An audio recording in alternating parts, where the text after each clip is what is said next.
kali wano we tuli kino ekyalo bakiyita Kaleguliro kiri mu Mubende municipality naye bw'otunula n'olaba wano ekyalo kino wano we kijja amazzi kyekinteesezaamu amaanyi mangi ennyo ng'omubaka okulaba nti twongera okusaasaanya amazzi ag'omulembe mu bitundu eby'enjawulo ebya municipality.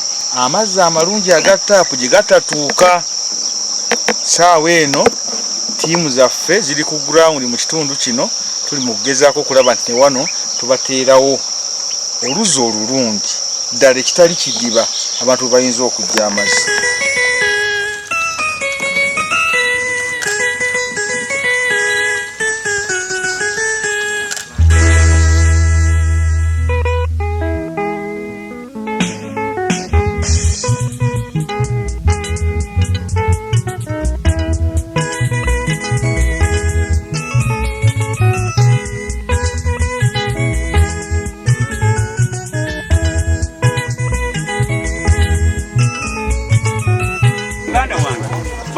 Kakati naffe Kaleguliro eno nene twina Kanyogoga tusaba era twasaba dda kansala oyo ne Kanyogoga batuwe bowange eno.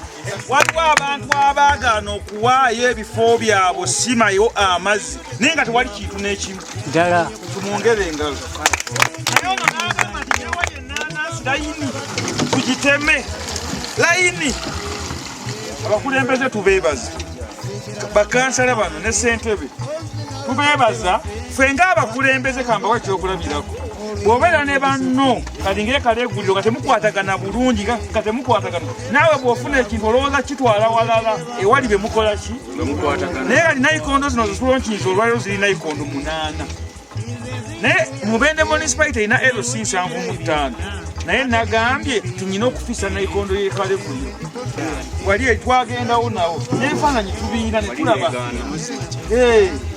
amazzi n'embeera olaba embeera nki tubasaba tukwatagane gwe ne bw'oba toyagala mukulembeze aliko nti Bashir simwagala lindako ekisanja kyekikole kiti bw'otuuka mu kalulu londa gwokola ki naye enkulaakulana gy'aleese ku kyalo yo gireete gyagalenga yo kubanga ye Bashir oba omwana we oba maama oba mutya ye tagenda kukima wano maki.